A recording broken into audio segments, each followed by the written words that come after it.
Hello, Robert Wallace here. Hey, check it out. All your dreams come true. What do I mean by that? Well, if you want something, there's no reason why you can't have it. There's no reason why it can't manifest. In fact, I believe that it will manifest if you are going about it the right way.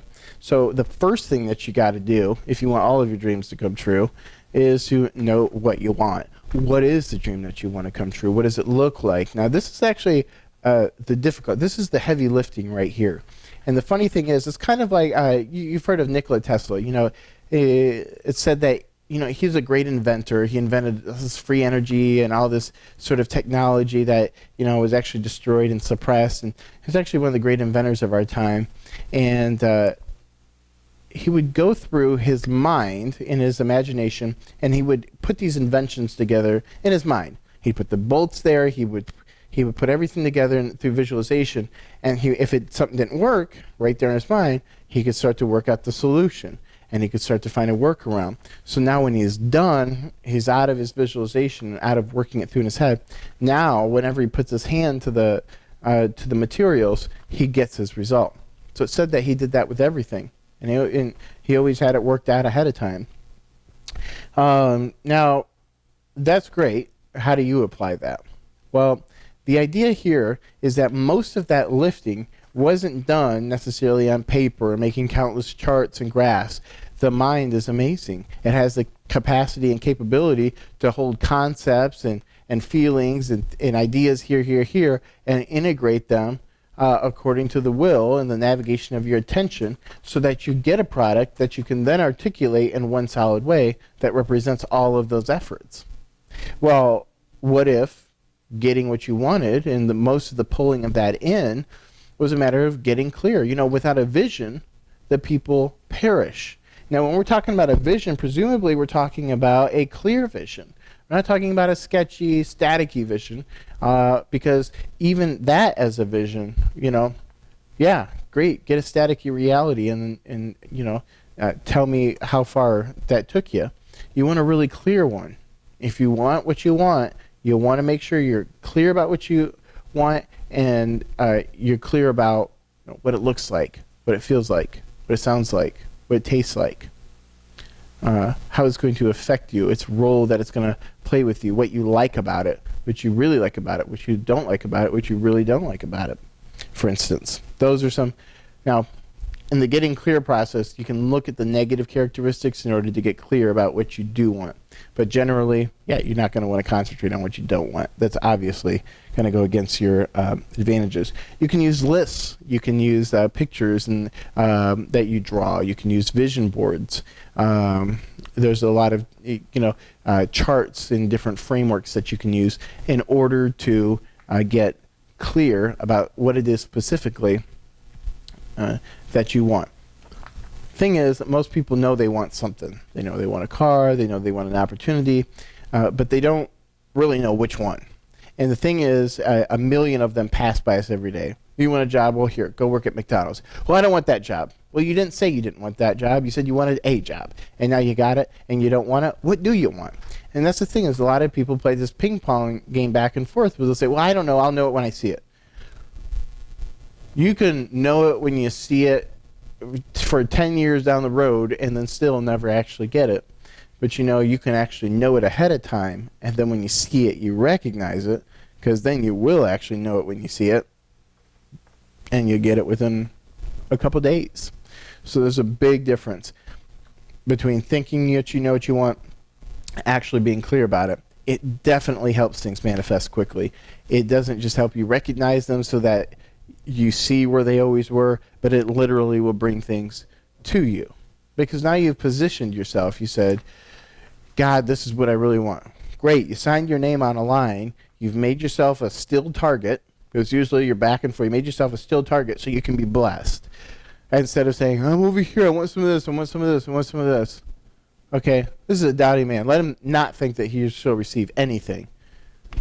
Pick one thing and get it. And you know what? Once you get it, if you want to make a change, if you want something else, go ahead and do it again. Do the exercises again, and get clear about what you want now. And you'll find that you're only getting what you're thinking about. And if you if you get something that you don't like, or if you're surrounded by things you don't like, you've only got yourself to blame.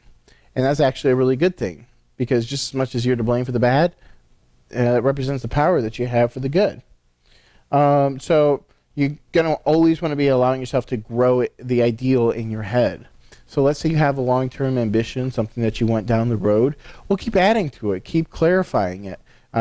Keep elaborating on it.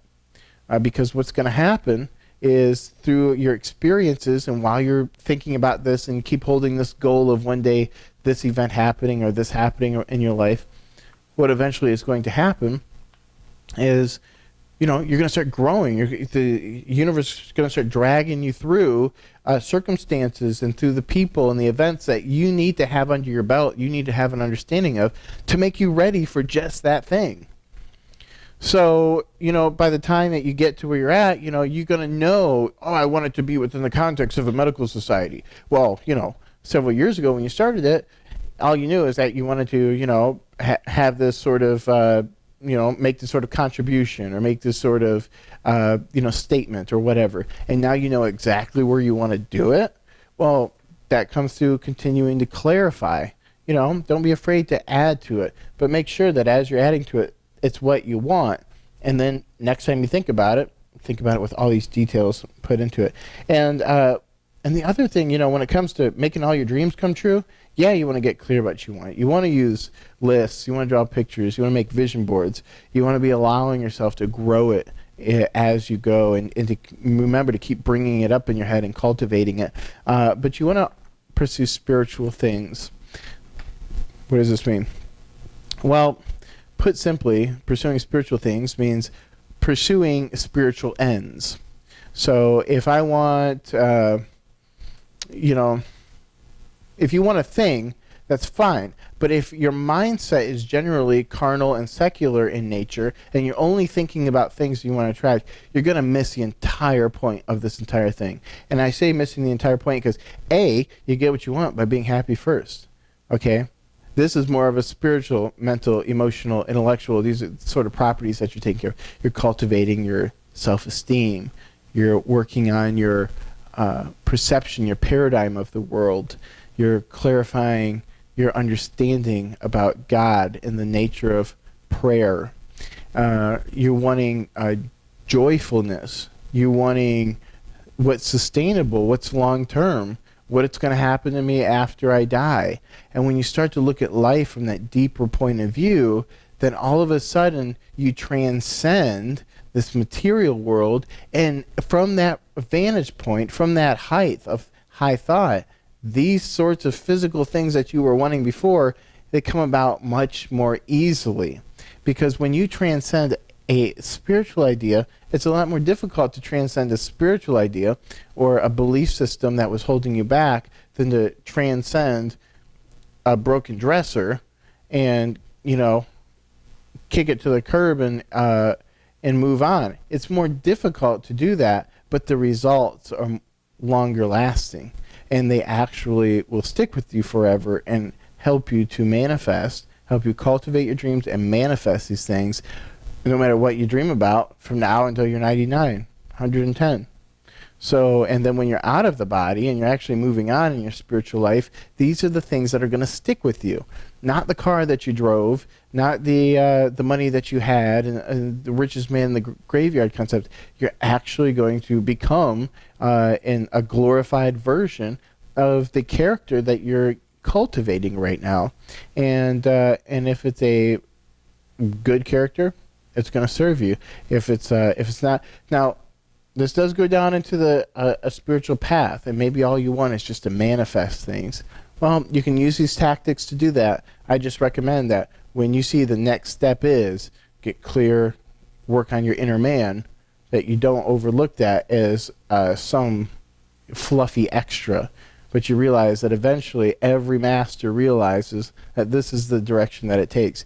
I didn't realize that I was going to go in that direction when I started this, but I figured out, hey, this is the thought life, and everything I had to start taking care of in order to get great results and refining it meant that I was actually working on an inner person. And I did it anyway, because that's what all the material said I had to do. And you know what? it turns out that was the greatest gift I got out of this. That is the thing that, if everything else falls apart, will allow you to rebuild. That'll allow you to be happy, you know. So that's how you make your dreams come true. So get in there, get clear, work on your iterations, and keep your pursuits, your spiritual aim high. And then whatever you can visualize can come to pass. Christian consciousness, metaphysics, mind, body, spirit. Getting to the bottom of our meta history. The New Precept video blog.